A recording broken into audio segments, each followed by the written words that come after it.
Bienvenidos a esto que es Hablemos de Cine. Y fíjense que haciendo un recuento del trabajo que llevamos hecho en este podcast, nunca había hablado de esta película. De hecho, nunca he hablado de Orson Welles, hasta donde revisé. Si por ahí alguno de ustedes sabe que sí hablé de él, pues recuérdemelo porque yo no encuentro ese episodio. Hoy vamos a hablar de Citizen Kane, Ciudadano Kane en español, del director Orson Welles. Mi nombre es Warner y me emociona mucho este episodio. Comenzamos. Esta es la mejor película de todos los tiempos. No lo digo yo, búsquenlo en internet y van a ver quiénes lo dicen. Vamos a hablar un poco de su ficha técnica. El director es Orson Welles. Orson Welles es un genio, es un tipo adelantado a su época. A sus 19-20 años ya dirigía obras de teatro, tenía un programa de radio. De Orson Welles podemos hablar en el teatro, podemos hablar en el cine y además podemos hablar de él en la radio. Él es el creador de ese famosísimo caso de estudio donde se nos revela cómo la mediatización de la realidad puede llegar a ser tan creíble como increíble el hecho de que la gente se crea lo que escuchó. Él creó una radionovela llamada La Guerra de los Mundos. Y La Guerra de los Mundos era una radionovela que en ese momento se hacía en vivo y a todo color, cerraban el estudio, estaban los sonidistas, los actores de voz y empezaron a transmitirla. Fue tal el impacto y tan buena la narrativa que logró en un lenguaje netamente sonoro que el programa de radio espantó a muchísima gente. No recuerdo si en la costa este, en el centro, o en la costa oeste, o en el centro y la costa este, el centro y la costa oeste de los Estados Unidos, al grado de que la gente entró en pánico.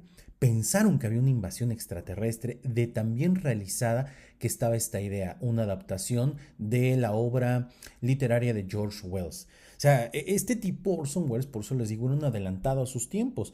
En el teatro hizo, no me acuerdo cuál obra de Shakespeare, en donde era interpretada por personas blancas pintadas de negro, que hoy prácticamente sería un sacrilegio hacer eso, cuando él lo hacía porque en esa época no se les permitía a las personas negras, a las personas de color, participar en puestas escénicas. La verdad es que era un tipo súper adelantado.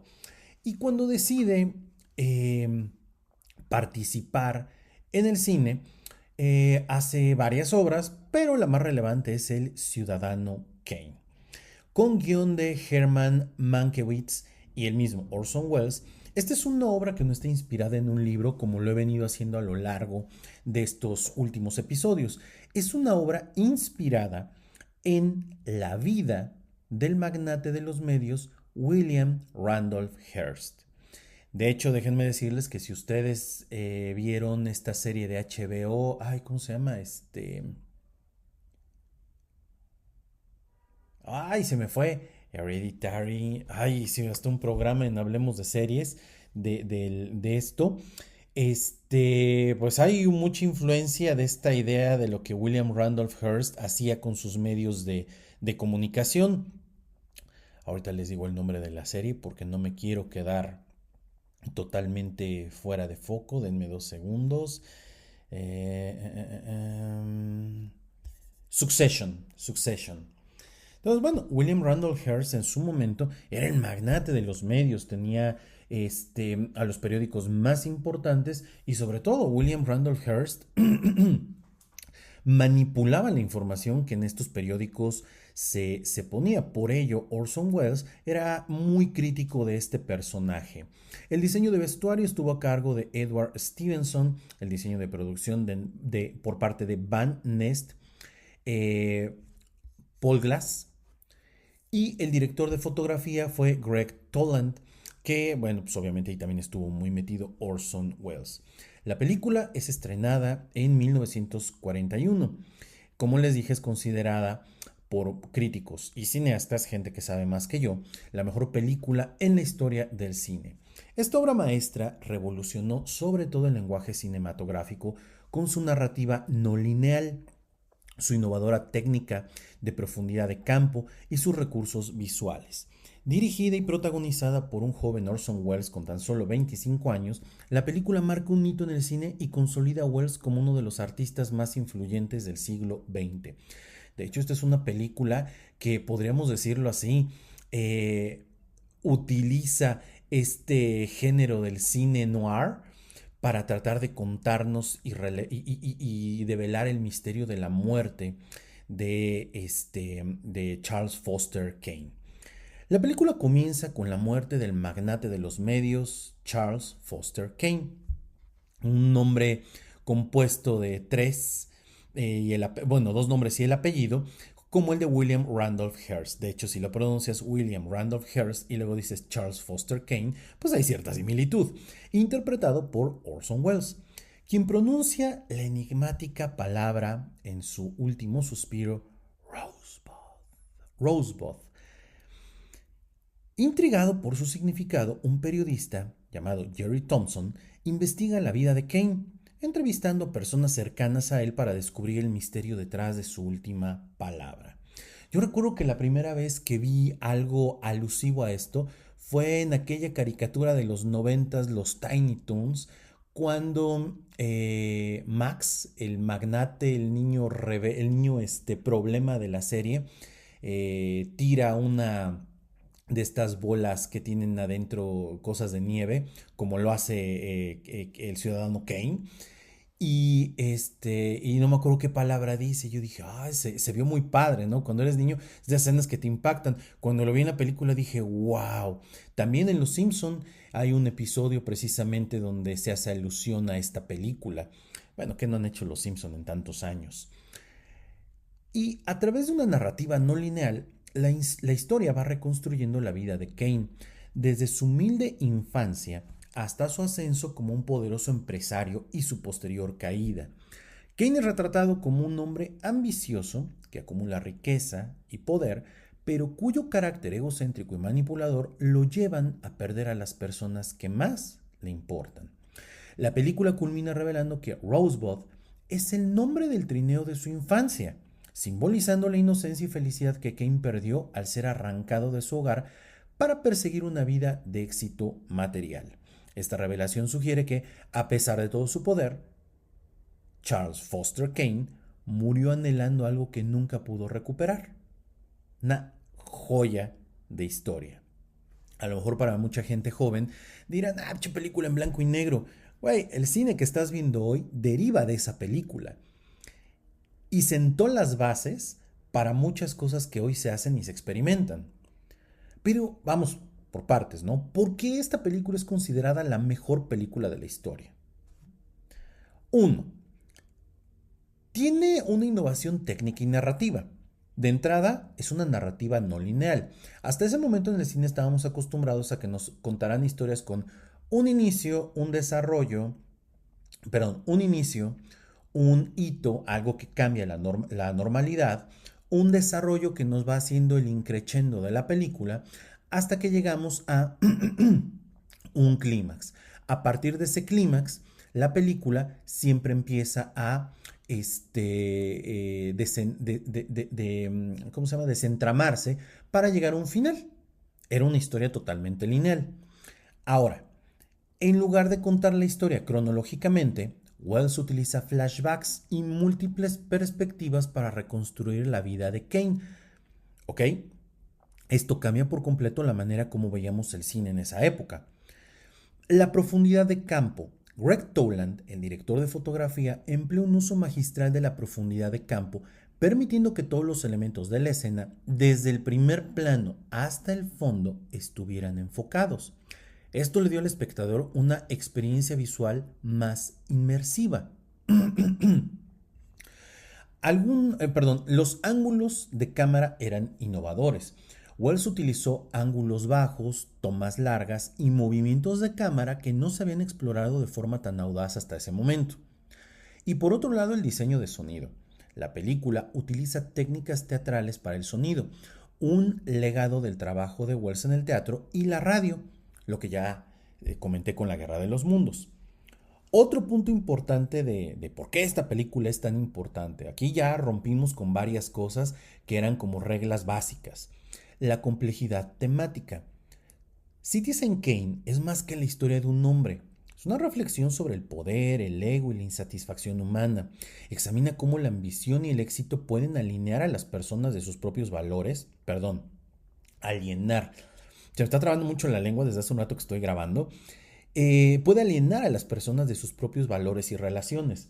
La profundidad emocional y filosófica de la película sigue resonando con las audiencias modernas. El impacto cultural. Aunque inicialmente no tuvo éxito comercial, la película fue redescubierta por críticos y cineastas en las décadas posteriores, estableciendo el estándar del cine como un arte narrativo y técnico. Inspiró a directores como Stanley Kubrick, Martin Scorsese y obviamente, Steven Spielberg. Pero bueno, Orson Welles fue un prodigio, fíjense lo que voy a decir, un prodigio artístico. No fue un prodigio del cine, un prodigio de la radio, un prodigio del teatro, un prodigio de la literatura. Fue un prodigio artístico. Se destacó en el teatro, en la radio, antes de aventurarse en el cine, como ya se los comenté. A los 23 años, ganó notoriedad con su adaptación radiofónica de La Guerra de los Mundos de 1938. Este pánico que generó con la Guerra de los Mundos le valió un contrato sin precedentes con RKO Pictures, otorgándole control creativo total para su primer largometraje, algo inaudito para un cineasta debutante. RKO Pictures también tiene por ahí, así como haberle dado todo el control creativo para su primer largometraje a Orson Welles, tiene por ahí la historia de... ¿cómo se llamaba la película? Una película donde salió...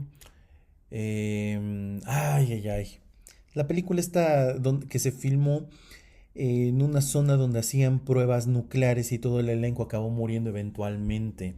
Y fue el acabóse para RKO porque pues reventó ¿cómo se llama? Su presupuesto y reventó a la empresa. En algún momento platicaremos de esta película. Bueno, Wells coescribe, dirige y produce y protagoniza Ciudadano Kane. Esto ya lo habíamos visto con Chaplin, pero pues este cuate estaba todavía más cañón que Chaplin. Un proyecto que, aunque revolucionario, genera controversia. La película fue vista como una sátira del magnate William Randolph Hearst, quien usó su influencia para intentar sabotearla. A pesar de este conflicto, la audaz visión de Wells deja una marca indeleble en el cine, aunque su carrera posterior estuvo marcada por altibajos debido a problemas financieros y su carácter perfeccionista. Charles Foster Kane, el protagonista, el personaje creado para esta película, está basado en William Randolph Hearst, quien era conocido por su riqueza, influencia política y el uso de los medios para moldear la opinión pública. ¿En qué se parecían? Ambos tenían un imperio mediático. Hearst construyó un imperio de periódicos utilizándolos para influir en la política y el entretenimiento de la época de los Estados Unidos. El ego y la megalomanía. Ambos personajes tenían personalidades dominantes y un deseo insaciable de control y reconocimiento. ¿Quién diría que nos acordaríamos de Hearst a partir de la película que lo plasma como un chiste? Sus relaciones personales, tanto Kane como Hearst compartían un patrón de relaciones fallidas. La segunda esposa de Kane, Susan Alexander, se inspira en la amante de Hearst, la actriz Marion Davies, aunque Susan es retratada de manera más negativa en la película. Ambos tenían propiedades lujosas. La mansión de Kane, llamada Xanadu, se basa en el Hearst Castle, una opulenta propiedad en California que simbolizaba el exceso del dueño. Cuando esta película salió, Hearst se sintió directamente aludido por ella y utilizó su imperio para desprestigiarla. Prohibió cualquier mención de la película en sus periódicos y presionó a los cines para que no la exhibieran, lo que contribuyó a su fracaso inicial en taquilla. Sin embargo, la controversia ayudó a cimentar la reputación de la película como una obra audaz y subversiva. Podemos decir que Citizen Kane no es solamente una obra maestra del cine, sino un testimonio del genio creativo del artista Orson Welles. Su innovador enfoque, narrativo y técnico, marca un antes y un después en la historia del cine. La película ofrece una incisiva crítica a la obsesión con el poder y el materialismo, utilizando a Kane como un reflejo satírico de William Randolph Hearst. A pesar de que le intentaron censurar, Ciudadano Kane se erigió como un símbolo de la libertad creativa y sigue siendo un referente eterno en el cine. A mí, esta película me marcó como estudiante. Me ayudó a entender mucho el tema de cómo los medios pueden influir de una manera tan fuerte en la opinión pública. A nivel técnico, la escena inicial cuando la cámara pasa entre la reja y nos lleva a la mansión de Xanadu, de Foster, del ciudadano Kane, me parece increíble. Es una película que, si bien tiene un ritmo lento, porque así se contaban las historias en ese momento, es una película que el día de hoy cualquier persona la podría ver y se podría entretener a la perfección. Por algo es considerada la mejor película de todos los tiempos. Yo soy un gran fan de Orson Welles. Les recomiendo muchísimo que le den seguimiento a la obra que él desarrolla. Él sí era un verdadero innovador y disruptor. Y creo que la mayor lección que él deja como cineasta es que el entendimiento de las reglas te permite ver qué tanto las puedes estirar y qué no está reglamentado y qué te puede permitir trabajar fuera de para después convertirlo en un canon o en otra regla. A mí me gusta mucho esta película, se la recomiendo bastante. Y pues espero que hayan disfrutado este episodio. Recuerden que el viernes es viernes de Disney y vamos a ver qué película nos toca en esta ocasión. Un saludo, mi nombre es Warner y esto fue Hablemos de Cine. Nos vemos. Chao.